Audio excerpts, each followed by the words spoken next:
Hey Sioux Falls, I'm Shannon Awesome from Public Works Engineering, and I'm here today to give you an update on what's going on in the city of Sioux Falls.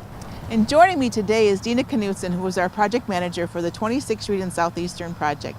Dina, we've got so much going on our very exciting project. Can you give our viewers an update on what they can expect in the next month? Well, traffic patterns won't change much from what they are today. We still have one lane each direction on 26th Street. Southeastern Avenue, south of 26th Street, will remain closed. Okay. Also, Yeager Road will remain closed, and also the off-ramp and on-ramp to South 229 will still be closed. Okay, so we did talk about some additional work going on Southeastern, south of 26th Street, from 26th Street down to like 49th Street. Is that project going to start in the next month, do you think? That one will be beginning. I don't know an exact time frame on those, but Okay. yeah, that will be done in conjunction with that work. Okay, so behind us there are piles of concrete on the interstate off-ramps. Can you tell our viewers what those are and why are we doing that? Sure. What happens is the contractor takes up the old concrete road, they crush it up, and then they reincorporate that into the aggregate base that they'll place. So it cuts down on cost for hauling in new material if there's any grade changes. It's incorporating old material with new material, so it's a savings on material Sure. overall. And crushed concrete is actually a really good base. Oh, excellent. So with this project, there's so much hauling of dirt anyway, so anytime you can lessen those trucks, it's certainly a benefit, isn't it? Absolutely, Okay. yes. So then let's take us over to the west side of the interchange. There's a lot of grading work for the new off-ramps and the new alignment of Yeager Road. So how long will that take for the contractor to finish that grade? They will actually, they're for the most part finished hauling the dirt in. They've Okay. got a little bit left, but the vast majority of the dirt is done. They'll actually start putting aggregate base down here within the next week or two, weather depending. But yeah, it's not too far off from actually seeing paved Great. road. So then also over by Yeager Road, Dina, there is some fresh concrete being poured. So what's the status of that portion west of Yeager Road? So they will be finishing up the concrete work over there, and then they'll be able to open that up a little bit more, so it's not so tight and zigzaggy Right. as cars drive through. Okay. So as far as traffic goes, I mean, we're out here on 26th Street right now, and there's still quite a bit of traffic. What are you seeing in the AM peak and the PM peak? Is it still pretty busy, or are people finding other routes? People are definitely finding other routes. The traffic volumes out here just aren't what they used to be, but there still is a fair amount of people just driving through. Most of the signals for 26th Street themselves are blocked out, so it's a free drive through. Sure. So the volumes that we have, we can move them pretty quickly. Okay. And the traffic signal adaptive system is still working, correct, all the way over to through Sycamore Avenue intersection, right? So yes. It's being more reactive to the traffic. Yes, Okay. yep. The interactive system does work, and we do continue to make adjustments as we see the need, depending on whether school's in, school's out. Traffic patterns do change. Right. So yeah, we continue to make tweaks as to keep people moving. All right, so then we're standing here at Rotary Park and also Cliff Avenue Greenhouse. So we do see some changes though for Cliff Avenue Greenhouse.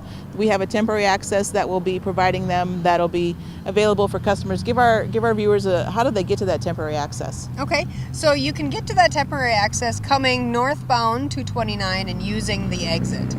You can get in through to Cliff Avenue Greenhouse there. Right now they have two accesses off of 26th Street. We'll be removing one, the furthest east one. We'll be removing that one, so they'll have one access from 26th Street and one access from that off-ramp. All right, so then let's talk about our next door neighbor, which is the YMCA Leif Erikson camp. So how will the buses and parents get in and out for the camp coming up in June? Okay, they too will have an access. Actually, Leif Erikson will have the ability to press a button and get a portable temporary signal so that it will help their train of buses coming in and out during those two times of the day. We are encouraging parents, though, to have their kids ride the buses Right. and not drop them off by vehicles. obviously we have enough congestion going on out here. We don't need 1,000 other parents, but the entrance is still open, and you can get to and from Leif Erikson as you always have been. And I know that they've really been working so diligently to try to get the camp cleaned up and dried out, and for those campers in June. So I know they've been really busy. So further to the east then, at the bridge, what can our neighbors expect on the bridge right at the Big Sioux River in Southeastern? Okay, so coming up here in the near future, the contractor will be starting pounding pile for the bridge, and that's the foundation of the bridge for the abutments and piers.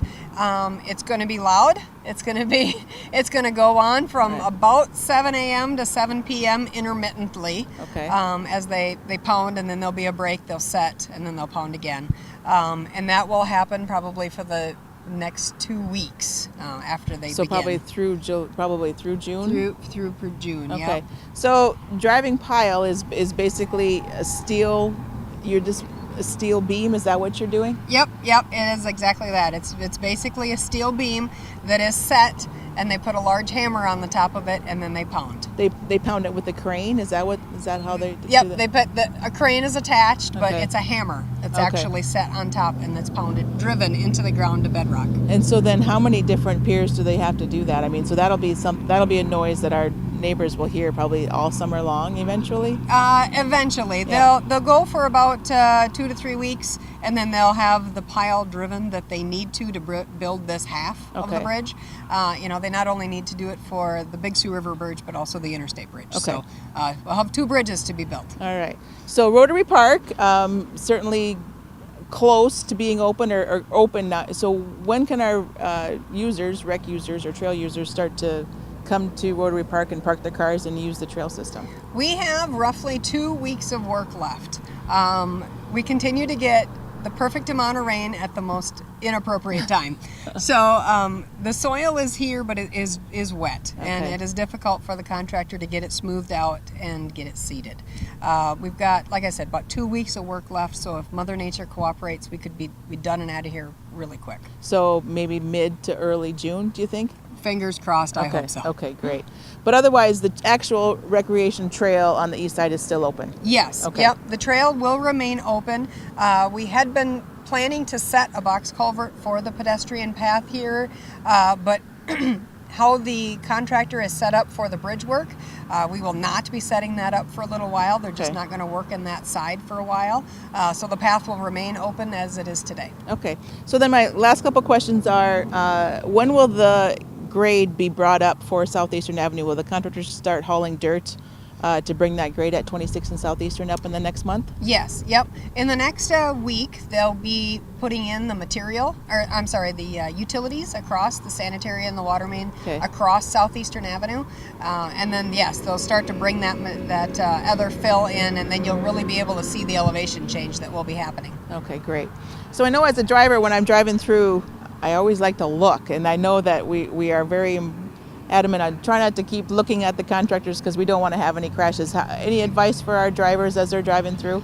Drive slow. Yeah. Drive slow. There are some twists and turns in the traffic control, but really for the most part, people are doing well. We haven't Good. seen too many accidents from gawkers or anything, but it is interesting to look at. Yeah, we don't yes, it see is. this kind of work every day. so, Wonderful. Well, thanks so much for your time. yes. On to our next project update.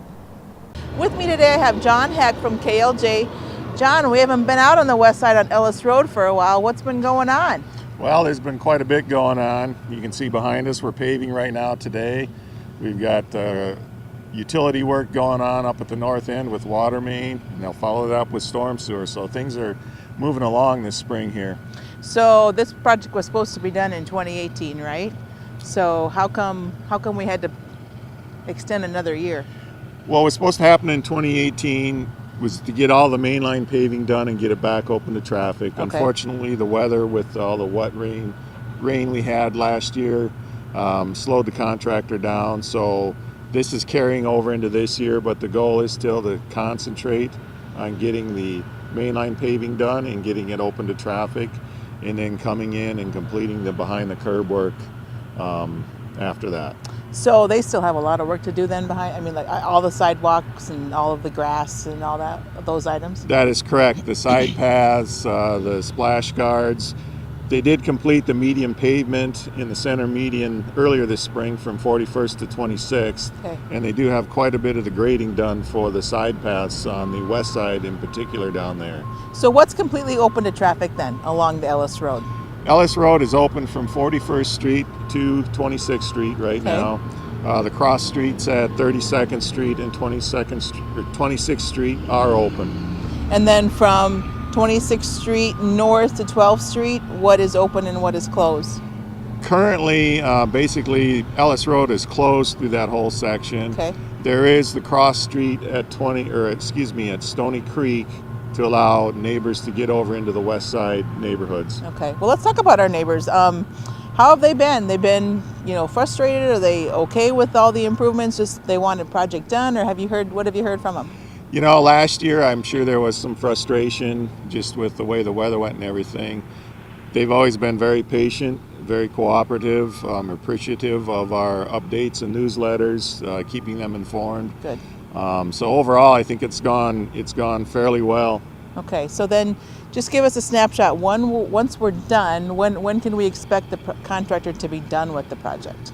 To be totally done will probably be towards maybe the mid to late September is what we're kind of targeting. It will still be that late? How come so late? Well, that's to get everything totally done. Okay.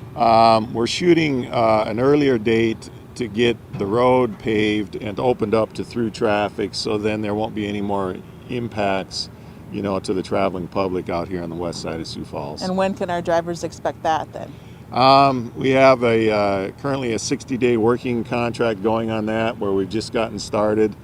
But the pace they're going at, I would see that being maybe more towards, the end of July potentially. Okay. So then ultimately, when the project is done, give our viewers an update on where do we expect signals, and as far as how to get across and back and forth. And you bet. So there will be, with this project, there will be signals at 26th Street. There will be signals at 32nd Street. Okay. There will be crossings and full access intersections down at Lancaster Drive, and of course 22nd Street here, and then up at Stony Creek. Okay. And then sidewalk and pedestrian enhancements along the entire corridor? That is correct. Okay. Yep. 8-foot side paths on each side, which will function for walking in, bike path. Excellent. So this project has been such a long time coming that it'll really look different once it's finally done. Yeah, it'll totally look different. Yeah. It'll be a big upgrade. Awesome. All right. Anything else you want to tell our viewers about the project? I guess we just like to say, the project is moving along.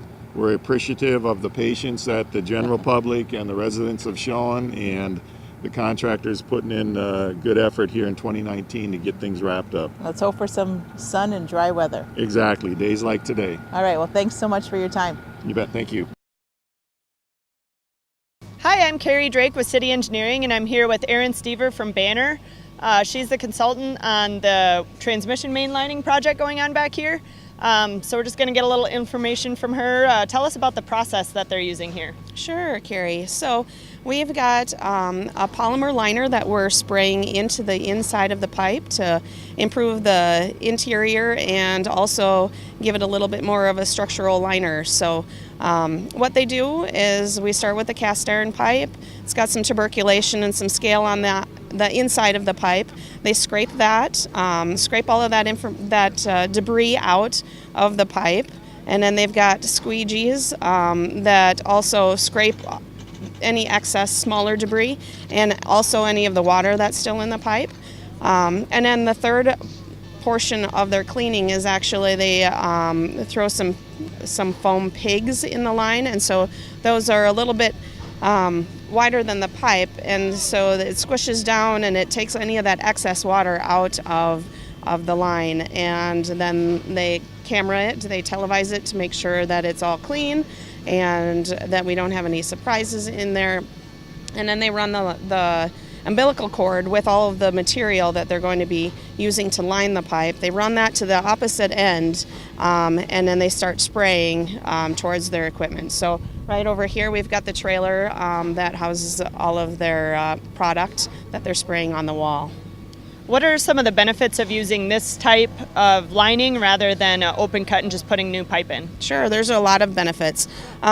For these stretches that we're doing today and the next couple of weeks here, they're a little bit, we've got some railroad tracks that we're crossing over. We've got McGuire Iron's yard that we're crossing through. We also have a lot of other utilities and large diameter pipes. We're going to be crossing right next to one of the city's water tanks, ground storage tanks, that we want to make sure that we're not compromising the foundations for that tank. We're also going underneath the substation, so it's extremely beneficial for these sections because we don't have to excavate the whole entire line to dig them up.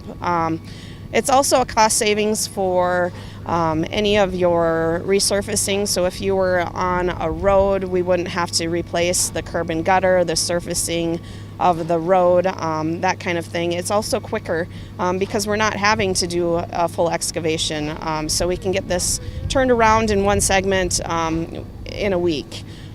So that's extremely beneficial for this project as well, for the trenchless technology. What are the benefits of using this type of liner rather than like a tube liner, using the spray in place rather than a tube? Right. So if we've got a lot of service lines, with a tube liner, it's like a felt sock that's got resin on it. And you would have to come back and cut all of those services out because that tube liner is solid and it just bridges over the top of that service line. And so for this spray-on liner, it's a polymer liner that's 3 millimeters thick. And it will bridge a gap of about 1/8 of an inch, but a 1/2 inch tap or a service line, it will just spray around that area, and so we don't have to go in to that pipe to open that and cut that service out again. Okay, how about the lifespan? Can you talk a little about Sure. the extension of lifespan for our pipes that we're lining? Yep. So the lifespan of the product is a fairly new product that is being used in the U.S., but they've been using it in the U.K. for over 30 years. They estimate that this product is going to add another 50 to 70 years to this pipe. So that's tremendous. Yep. And lastly, we'll be using this citywide, or is this just talk a little bit about what this project has for impacts on future use? Yep. We will plan on using this citywide where we've got ductile iron pipe. A lot of the newer sections are PVC, so this isn't really a product that would be beneficial for the newer PVC pipe. But for any of the areas that have cast iron pipe, it really does help. And so there are definitely quite a few areas that the city is looking at improving with this product and this technology. Awesome.